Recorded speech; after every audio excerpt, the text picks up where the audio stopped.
The goal of this prototype was to create a new form of input for first-person melee games that uses mouse movement to control the direction of each attack, and to test this with both swords and whip swords on static and moving enemies to determine whether this works and may improve the user experience of such games by adding another layer of interaction. The player clicks the mouse and holding the mouse button down drags it. This is recognized as one of 9 possible directions of attack, and an attack animation corresponding to this is triggered. The player must choose attacks depending on the position of their opponent's shield to avoid it. The prototype includes a tutorial that starts with a prompt providing the basic controls. Then, a video demonstrates to the player how to do a specific attack, while crosses and ticks tell the player whether they are following the instructions correctly.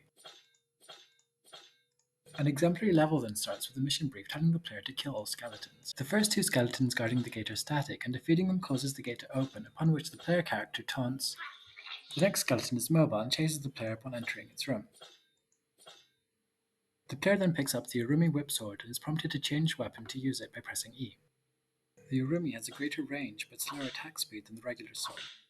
The player then encounters enemies one at a time in narrow spaces. Upon entering each corridor, the enemy starts moving towards the player. The player must defeat all the skeletons in the room for the gate to open to the next one.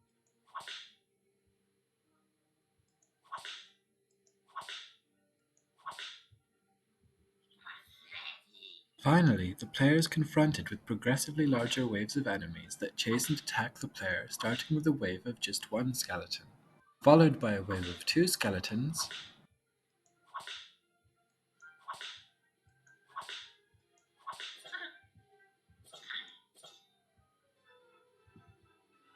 then by a wave of 3 skeletons,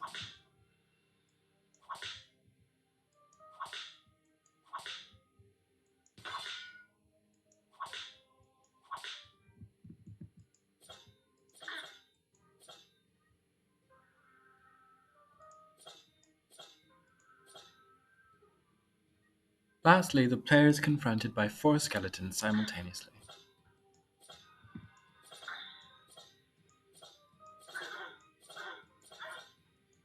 Upon getting hit, the player character releases an audible grunt of pain, and a transparent red overlay briefly covers the screen. The prototype went through several, 6 iterations following testing, through which it evolved into the version just shown. Testing was conducted by observation, without interference, followed by an interview where the player was encouraged to make comments about the game, and where questions were asked to understand their understanding and preferences regarding certain features based on their observed interactions with these. At the very first stage, there were only 2 directions of attack, right and left, and the input for triggering these were respectively the right and left mouse buttons. While this worked effectively, it was not the goal and was limited to only 2 directions. Then, mouse movement input for attacks was implemented. Initially, there were 2 ways to attack. Using the left mouse button moved the camera along with the sword, whereas using the right mouse button kept the camera static, letting the mouse move only the strike path. Testing showed that players prefer when the camera doesn't move while directing attacks, so only static camera attacks were kept. Also, it was found that players often use the opposite mouse click than the one instructed, so either mouse click became accepted. Then, a third attack type was added, the stab, triggered by clicking without moving the mouse. However, it was found that players tend to do stabs disproportionately more than other attacks. So, enemies with shields held at their center were added to force players to do more varied attacks.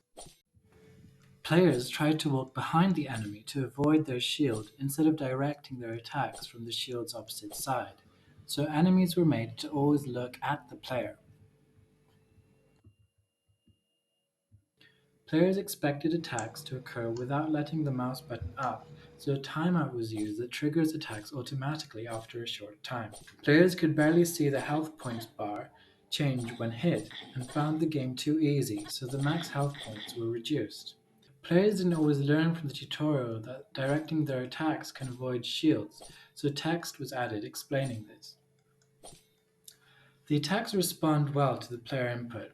8 directions plus a stab attack are sufficient for straight single strike attacks. The attacks also respond to the shields they encounter with additional 9 animations and audio simulating the clashing with the shield, which provides feedback to the player that their attack was not directed well. The tutorial was effective at teaching the controls by using video demonstrations and checking that the player understood each step in order to progress. One weakness is that attacks that are not straight but contain angles, which may be expected to trigger a combo of multiple strikes, have not been recognized in the prototype. Implementing this requires a significantly more complicated gesture recognition system than the one currently developed. It was beyond the scope of this prototype, but may be developed for future iterations. Another weakness is that players expect to be able to avoid shields by looking towards exposed enemy body parts and stabbing, which doesn't work if their shield is in the center. To improve this, raycasting could be used to detect when the player is pointing towards an exposed part of the enemy, enabling the attack to bypass the shield. The danger with this, though, is a repetitive over-reliance on stab attacks since they are simpler to execute. Enemy shields often look unnatural in the prototype and are static. In future iterations, they should be held by the enemy's hand and move between attacks. The Urumi or whip sword moves using amateur animations that may give it a strange feel. This could be improved by collaborating with an animator for future iterations. The enemy AI in the prototype was simplistic, resulting in enemies not walking around objects but simply walking into them. This would need to be improved on for the game, but was sufficient for testing the game mechanic in this prototype.